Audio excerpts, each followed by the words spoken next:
legislature? Making laws. What about the executive? Executive implementing those laws. And what about the judiciary? Laws are applied properly or not. Okay, they are basically in the action taking position में कौन होता है? Judiciary. ठीक है, चलिए. Responsibilities of business towards the government, यानी government की तरफ भी क्या रिस्पॉन्सिबिलिटी होती है बिजनेस की. ठीक है, हाँ, 3 पॉइंट. पहला जो पॉइंट था that was to set up the business as per the guidelines of the government. ठीक है, as per the guidelines issued by the government, यानी गवर्नमेंट ने जो भी गाइडलाइन इशू किया है कि किसी कंपनी को हम कैसे ओपन कर सकते हैं, रजिस्ट्रेशन किसके लिए जरूरी है, इन सारे फैक्टर्स का ध्यान रखिए और गाइडलाइंस के हिसाब से बिजनेस को सेटअप कीजिए. पहला पॉइंट ये था.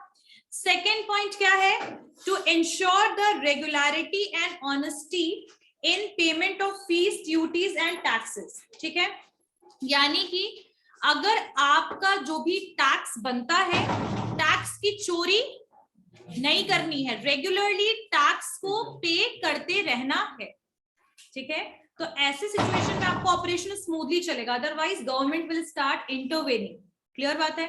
थर्ड पॉइंट था कि try to control the pollution. Pollution control measures को लीजिए, स्टेप्स को लीजिए. पॉल्यूशन से क्या होता है? एनवायरमेंट खराब होता है. एनवायरमेंट का इफेक्ट किस चीज पे पड़ता है?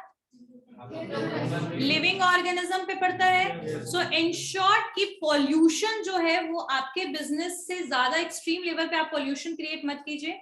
It's not about the air pollution but all the type of pollution. ठीक है, land pollution, water pollution, air pollution. तो पॉल्यूशन को कंट्रोल कीजिए और पॉल्यूशन कंट्रोल के मेजर्स और स्टेप्स को लीजिए. अभी मैंने आप लोग को एक दिन बताया था ना कि आजकल पता है क्या चल रहा है? आजकल ग्रीन मैरिज का स्टेप लिया गया है. इसके ऊपर हम लोग किसी दिन बात करेंगे. थर्ड पॉइंट है clear. Fourth point, to establish new business unit. टू देखो, गवर्नमेंट की तरफ रिस्पॉन्सिबिलिटी कहीं ना कहीं it is linked with the society. देख रहे हो ना, it is related with the society. So fourth point is to establish new business units. To establish new business units in backward and rural areas. ठीक है, backward and rural areas for balanced regional development of the country. For balanced regional development of the country. इसका मतलब ये हुआ कि अगर आप चाहते हैं तो what you can do, you can basically कोई भी बिजनेस आप कहाँ स्टार्ट कर सकते हैं? बैकवर्ड एरियाज में और रूरल एरियाज में. इससे दो बेनिफिट होता है बिजनेस पर्सन को. पहली चीज कि रीजनल जो डिस्पैरिटी है, यानी जो रीजनल बोल सकते हैं ना, डिस्क्रिमिनेट हो रखा है. Discrimination is something which is intentionally done. It's not discrimination. We can say it is a disparity, यानी डिफरेंसेस जो है रीजन में, वो रीजन के डिफरेंसेस को आप रिड्यूस कर सकते हैं by increasing the number of units of business. Clear. दो बेनिफिट. ये पहला तो बेनिफिट ये हुआ कि रीजनल डेवलपमेंट होगा. दूसरा बेनिफिट क्या होगा कि ऐसे सिचुएशन में गवर्नमेंट भी आपको सब्सिडी और इंसेंटिव्स देती है. मैंने पहले ही बताया था.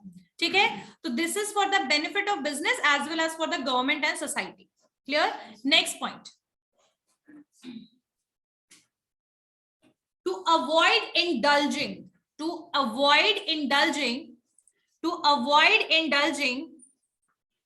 into monopolistic to avoid indulging into monopolistic and other trade restrictive practices to avoid indulging into monopolistic and other trade restrictive practices. इसका मतलब ये हुआ कि अगर आप मोनोपोली का मतलब क्या होता है? जब कोई एक बिजनेस का पावर हो कि वो पूरे के पूरे जगह, एरिया, कंट्री का प्राइस को सेट कर पाए. मोनोपोली राइट उसी को कहते हैं. उसके पास राइट होता है कि वो प्राइस को डिटरमाइन कर पाए मार्केट में. ठीक है, यानी वो पावरफुल पोजीशन में होता है. इसकी वजह से कई बार क्या होता है? Exploitation with consumers because they set the price of the product high. So ऐसे जो बिजनेस होते हैं उनको ट्राई करना चाहिए कि मोनोपोलिस्टिक सिचुएशन में आप इंडल्ज ना हो या कोई रिस्ट्रिक्टिव ट्रेड प्रैक्टिस आप ना करें, ठीक है। तो ये आपका नेक्स्ट पॉइंट हुआ। नेक्स्ट पॉइंट, ऑयल होता है ना, कुकिंग ऑयल, उसका प्राइस भी गवर्नमेंट रेगुलेट करता है। You can not put the price of the product at, इससे ज्यादा आप नहीं बढ़ा सकते हो, समझ में आई बात। तो इसको रेगुलेट करने का राइट अगर गवर्नमेंट के पास आ गया तो गवर्नमेंट आपके प्रॉफिट के हिसाब से नहीं चलेगा, गवर्नमेंट सोशल वेलफेयर के हिसाब से चलेगा, ठीक है। चलो next question, next point is to avoid indulging in unlawful activities, to avoid indulging in unlawful activities, to avoid indulging in unlawful activities like bribing etc. Bribe करने का मतलब क्या होता है, रिश्वत वगैरह देना होता है ना, ब्राइबिंग। तो यहाँ पर वैसे कोई एक्टिविटीज में आपको इन्वॉल्व नहीं होना है जो इलीगल हो। क्या हो? इलीगल हो। जैसे एग्जाम्पल के लिए रिश्वत देना या फिर इलीगल प्रोडक्ट्स के साथ डील करना, ये सारी चीजों में आपको इन्वॉल्व या इंडल्ज नहीं होना है। आई बात समझ में? लास्ट बेंच, हाँ खड़े हो जाओ। क्या बोला मैंने? मैंने ये पॉइंट क्या बताया? To avoid indulging in unlawful activities. वो तो तुमने देख के बताया, तुम मुझे बताओ ना क्या बताया मैंने। मतलब कि अनलॉफुल एक्टिविटीज में इन्वॉल्व नहीं करना है, इन्वॉल्व नहीं होना है ब्राइबिंग में या फिर इलीगल जो प्रोडक्ट्स के साथ डील कर रहे हैं, जो लाइसेंस्ड प्रोडक्ट है उसमें आप विदाउट लाइसेंस डील कर रहे, कोई भी इस तरीके के सिचुएशन में आपको नहीं आना है जो अनलॉफुल हो। Clear? Next point, to ensure the regular supply. और अगर हम कस्टमर्स की बात करें तो कस्टमर्स के लिए किसी बिजनेस की क्या रिस्पॉन्सिबिलिटी होगी? What are the responsibilities of a business toward the customer?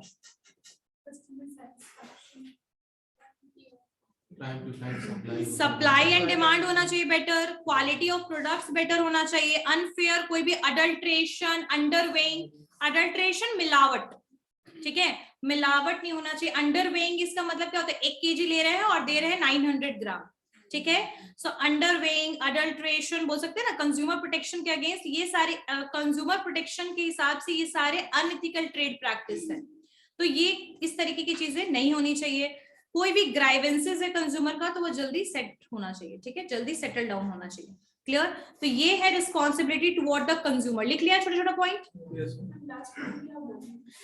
Responsibility of business toward the customer में पहला पॉइंट है इंश्योर कीजिए regular supply of goods and services. First point regular supply of goods and services.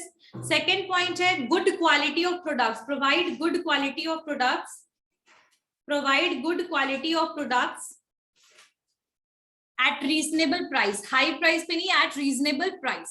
Next point is to provide information about the product and company. इसीलिए हर एक product के पीछे में देखा है क्या लिखा क्या होता है? लेबलिंग क्या होता है ना, that is a description और knowledge about the company, manufacturing date और एक information provide किया जाता है।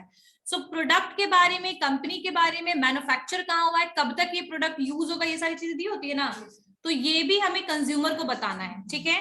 So to provide information about the product and company. Next one is to avoid the unfair means. Unfair means यानी कि जो भी unfair चीजें हैं, जैसे कि आपका adulteration, underweighing, UTP लिख लो शॉर्टकट में, unethical trade practices, अगर कोई भी कस्टमर के साथ नहीं होना चाहिए, ठीक है। और नेक्स्ट क्या है? To settle quickly the grievances of the consumer. To settle quickly the grievances of the customers, यानी कि कंज्यूमर्स या कस्टमर्स के जो भी ग्राइवेंसेस, शिकायत, कंप्लेन है, उसको जल्दी से जल्दी क्या करो? सेटल डाउन करो, ठीक है। Settle quickly the grievances of the customer, grievances of the customers. उसका लास्ट पॉइंट था to avoid indulging in unlawful activities like bribing, उसके बाद कुछ नहीं था। चलिए, responsibility of the government toward business. Responsibilities of government toward business, यानी government की रिस्पॉन्सिबिलिटी क्या, बिजनेस की रिस्पॉन्सिबिलिटीज क्या? कस्टमर के लिए बिजनेस की क्या रिस्पॉन्सिबिलिटी वो कर लिया। अब गवर्नमेंट की बिजनेस के लिए क्या रिस्पॉन्सिबिलिटी है Sushant? Okay, first point is enacting and enforcing laws, enacting and enforcing laws, enacting and enforcing laws, enact बनाना और enforce करना law कहां पर? कंट्री में, ठीक है। फर्स्ट पॉइंट तो यही हो गया, आई थिंक इसको ज्यादा एक्सप्लेनेशन की जरूरत नहीं है। So the first point is enacting and enabling the laws, ठीक है। maintaining law and order, second point maintaining law and order, the protecting the persons property and business so that government को क्या करना चाहिए? मेंटेन करना चाहिए law, कानून और ऑर्डर को, ठीक है। Third, providing monetary system, provide monetary system, provide monetary system. अच्छा, मॉनिटरी सिस्टम का यहाँ मतलब क्या हुआ? मॉनिटरी सिस्टम का यहाँ मतलब ये है कि बेसिकली क्रेडिट फैसिलिटीज भी बिजनेस को स्टार्ट करने के लिए गवर्नमेंट के थ्रू प्रोवाइड किया जाता है। आरबीआई भी बेसिकली इसमें इन्वॉल्व रहती है ना, बहुत सारे इंस्टीट्यूशन स्टार्ट हुए क्रेडिट प्रोवाइड करने के लिए फैसिलिटीज। तो गवर्नमेंट जो है वो मॉनेटरी सिस्टम को भी इनेबल करता है। मॉनेटरी सिस्टम मतलब एक्सचेंज में भी आपके हेल्प करता है, फॉरेन एक्सचेंज में भी हेल्प करता है और क्रेडिट फैसिलिटीज भी प्रोवाइड करता है। क्लियर हो गई बात? तो मॉनेटरी सिस्टम यहाँ पर बात कर रहे हैं एक्सचेंज सिस्टम की एक्चुअल में, लेकिन मैंने इसमें एड ऑन करके बता दिया कि क्रेडिट फैसिलिटीज में भी हेल्प करता है, ठीक है। Next one is balance regional development and growth, यानी गवर्नमेंट क्या चाहता है, क्या हो? Balance regional development and growth. Provision of basic infrastructure to the business, provision of basic infrastructure to the business, provision of basic infrastructure to the business, provision of basic infrastructure to the business. Infrastructure का मतलब समझते हो क्या होता है? What is infrastructure? Road, railway, electricity, फिर buildings, जितनी भी चीजें आती है इंफ्रास्ट्रक्चर में आती है ना। सो बेसिकली गवर्नमेंट का ये भी राइट है, गवर्नमेंट की ये भी रिस्पॉन्सिबिलिटी है कि वो इंफ्रास्ट्रक्चर फैसिलिटीज प्रोवाइड करे। किसको प्रोवाइड करे? बिजनेस को, ठीक है। यानी कि मान लो कि मुझे बिजनेस स्टार्ट करना है और मेरे जो एरिया में करना, वहां इलेक्ट्रिसिटी के सिस्टम नहीं है, इलेक्ट्रिसिटी है ही नहीं, तो क्या बिजनेस चलेगा? नो। तो बेसिक एमिनिटीज और इंफ्रा के बिना कोई भी बिजनेस, चाहे वो प्राइवेट हो चाहे वो पब्लिक हो, वो रन नहीं कर सकता। तो basic infrastructure, proper road, proper transportation system, ये किसके द्वारा प्रोवाइड करना चाहिए? गवर्नमेंट के द्वारा। Clear? Next point, supply of information, supply of information, supply of information. अच्छा, इंफॉर्मेशन का मतलब क्या होता है? जानकारी, है ना। जैसे आप लोग की कॉलेज में अगर कोई भी इवेंट वगैरह होता है तो उसका आपके पास क्या आता है? इंफॉर्मेशन आता है। वैसे ही गवर्नमेंट की रिस्पॉन्सिबिलिटी है कि अगर कोई भी पॉलिसी चेंज हुआ, गाइडलाइंस बदला, जैसे मैंने बताया अभी प्रोडक्ट के बारे में भी कोई भी चेंजेस आया, तो गवर्नमेंट एजेंसीज हैं जो प्रिंट करवाती हैं ये सारी इंफॉर्मेशन को, या तो मैगजीन्स में, नहीं गवर्नमेंट के जर्नल्स आते हैं उसमें, न्यूज़पेपर में, ठीक है, टेलीविजन के थ्रू आपको इंफॉर्मेशन किन तक पहुंचाना है? बिजनेस तक प्रोवाइड करना है, ठीक है। और आपने देखा होगा कि गवर्नमेंट का गजट भी आता है, देखा है ना सबने, ठीक है। तो ये भी क्या होता है? एक इंफॉर्मेशन होता है किसी पर्टिकुलरली प्रोडक्ट को लेकर, सर्विस को लेकर के, ठीक है। अब जैसे राइट टू इंफॉर्मेशन एक्ट आया तो आरटीआई ने क्या कर दिया? बहुत सारी चीजों को ट्रांसपेरेंट करने की बात, ठीक है। तो इसका इंफॉर्मेशन कौन प्रोवाइड करेगा? गवर्नमेंट प्रोवाइड करेगा बिजनेस को, सोसाइटी को। क्लियर? तो it is the responsibility of government to provide the information which is useful to carry the business, ठीक है। Government agencies publish these information in large volume and they can send sometime directly to the big business firms or they can provide this information through the published way मतलब समझते हो? Newspaper वगैरह के through, ठीक है। और जैसे technological changes आया, साइंटिफिक मैनेजमेंट से रिलेटेड, तो ये सारी चीजों के लिए इंफॉर्मेशन कौन देगा? गवर्नमेंट देगा बिजनेस पर्सन को। Clear? Next point is assistance to small industries, small scale industries. Assistance का मतलब क्या होता है? असिस्ट करना यानी हेल्प करना, ठीक है। तो यहाँ पर असिस्ट करना है किसको, स्मॉल बिजनेस इंडस्ट्रीज को। आप गवर्नमेंट को इनकरेज करना है स्मॉल स्केल इंडस्ट्रीज को, एसएसआई को, और उनकी हेल्प करना है ओवरकम करने में प्रॉब्लम से। ओवरकम करने में प्रॉब्लम से मतलब जो भी प्रॉब्लम रिलेटेड है स्मॉल स्केल इंडस्ट्री से, फाइनेंशियल प्रॉब्लम रिलेटेड होता है, इंफ्रा प्रॉब्लम रिलेटेड होता है, लाइसेंसिंग प्रॉब्लम रिलेटेड होता है। अगर कोई भी इस तरीके की प्रॉब्लम है तो इससे ओवरकम करने में कौन हेल्प कर सकता है, गवर्नमेंट। ठीक है, next point, transfer of technology. Transfer of technology, transfer of technology. ठीक है, अच्छा पहली बात तो ट्रांसफर ऑफ टेक्नोलॉजी में कि पहली चीज की गवर्नमेंट के द्वारा इंस्टीट्यूशंस प्रेजेंट होने चाहिए किसी भी कंट्री में जो रिसर्च का काम कर रहे हो। क्या कर रहे हो, रिसर्च का काम कर रहे हो। अगर कोई भी नया रिसर्च या कोई भी चीज फाइंड आउट होता है या कोई भी इनोवेशन होता है तो उसके थ्रू पूरे कंट्री में उसको इम्प्लीमेंट करवाना चाहिए, पहली चीज। दूसरी चीज कि अगर कोई टेक्नोलॉजी हमने डिराइव किया है फॉरेन कंट्री से तो वो भी अपनी कंट्री तक कौन लेकर आएगा, गवर्नमेंट लेकर आएगा, जो फाइनली किसको हेल्प करेगा, प्राइवेट एंड पब्लिक कंपनीज को। ठीक है, सो transfer of the technology is basically किसके द्वारा ये चलता है, गवर्नमेंट के द्वारा। कोई भी कंट्री में गवर्नमेंट अगर ट्रांसफर ऑफ टेक्नोलॉजी में इन्वॉल्व नहीं है तो कोई बिजनेस, एक बिजनेस अकेला हो सकता है इन्वॉल्व, नो।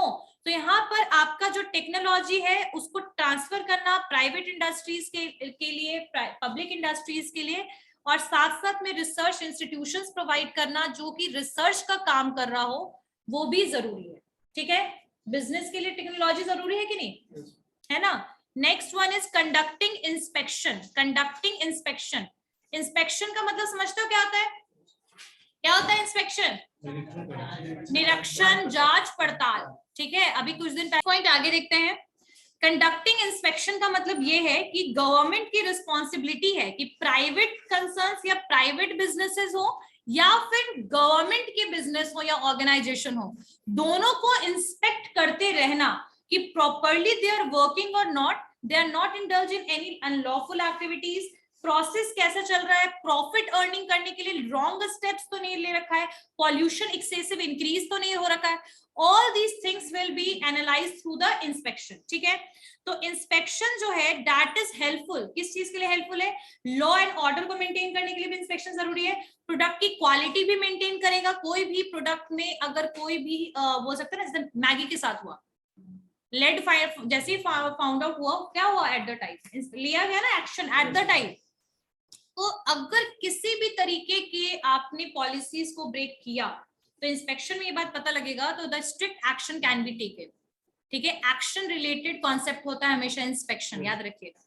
ठीक है, तो it will increase the product quality, law and order के लिए अच्छा है, और साथ साथ में जो आपके बोल सकते हैं ना कि स्पॉइल्ड प्रोडक्ट वगैरह जो सेल हो रहे हैं वो मिनिमाइज होता है। ठीक है, next one is incentive to home industries. Incentive to home industries, incentive to home industries, ये रिस्पॉन्सिबिलिटी है गवर्नमेंट का। It is the responsibility of the government to encourage the development of home industries. Home industries का मतलब क्या होता है, domestic industries जो अपने कंट्री में रन कर रहे हैं, उनको वेरियस सब्सिडीज और आपके इंसेंटिव्स प्रोवाइड करने चाहिए, उनको प्रोटेक्ट करना चाहिए एक्सट्रीम फॉरेन कंपटीशन से। ठीक है, so this is also the responsibility of government. इसलिए टाइम टू टाइम गवर्नमेंट क्या करती है, कई बार बहुत ज्यादा टैरिफ लगा देती है। अभी यूएस में भी यही सेम चीज हुआ था कि यूएस में सब्सिडीज और आपके टैक्स रिलैक्सेशन भी दिया जाता है होम इंडस्ट्रीज को। Clear, so these are the responsibility of the government toward the business. इसका जस्ट वाइस वर्सा केस किया था इससे पहले, और कंज्यूमर के लिए क्या रिस्पॉन्सिबिलिटी है। किसी को भी इन सारे तीनों टॉपिक में कोई डाउट, क्लियर। चलिए अब आगे बढ़ते हैं, what are the functions of legislature. क्या फंक्शंस ऑफ लेजिस्लेचर, लेजिस्लेचर के फंक्शंस क्या है, इंपॉर्टेंस वही लिख लो, इंपॉर्टेंस क्या है लेजिस्लेचर के। तो पहला तो लेजिस्लेचर का मीनिंग क्या है, सबको पता है कि लेजिस्लेचर जो है एक जेनेरिक वर्ड है। कहां से आया है ये, लेजिस्लेट से। लास्ट बेंच, बहुत देर से मैं सुन रही हूँ कि मुंह चल रहा है कॉन्टिन्यूअसली। अब अगर एक भी बार बोला, चलिए पहला तो लेजिस्लेचर का मतलब क्या है, एक इन्फोर्स करना आपके लॉ को कंट्री में, लेजिस्लेचर यही करता है, ठीक है। अब यहां पर लेजिस्लेचर का फंक्शंस लिखो, फंक्शंस क्या है लेजिस्लेचर का। पहला फंक्शन लॉ मेकिंग, लेजिस्लेटिव और law making function, law making function. अच्छा, लॉ किस बेसिस पे बनाया जाता है? On the basis of the constitution charter and according to the need required for the country, ठीक है। तो लॉ को बनाया जाता है और उस लॉ को फिर इंप्लीमेंट किया जाता है, यानी कि अब जो भी डिसीजन लिया जाएगा उस लॉ के बेसिस पे लिया जाएगा, है ना। तो that can be defined by the legislature that this bill is going to pass और not, it will converted into act और नॉट, ठीक है। Next one is second function है डेलिब्रेटिव फंक्शन, लिखो डेलिब्रेटिव, डेलिब्रेटली सुना है ना, तो डेलिब्रेटिव फंक्शन। डेलिब्रेटिव फंक्शन का मतलब क्या होता है कि जो डेलिब्रेटिव है वो मैटर है नेशनल इंपॉर्टेंस का। किसके इंपॉर्टेंस का? National importance, public issues, problems and need. अगर कोई भी चीज, ये जितनी भी सिचुएशन है, इन सब सिचुएशन में लॉ बनाने का राइट किसके पास है? लेजिस्लेचर के पास, ठीक है। एक नेशनल इंपॉर्टेंस के हिसाब से जरूरी है, जो देश के हर एक नागरिक के लिए जरूरी है वो। दूसरा है कि अगर कोई पब्लिक इशू है, प्रॉब्लम है, कोई नीड है, तो उसमें कौन काम आएगा? आपका लेजिस्लेचर लॉ बनाएगा, ठीक है।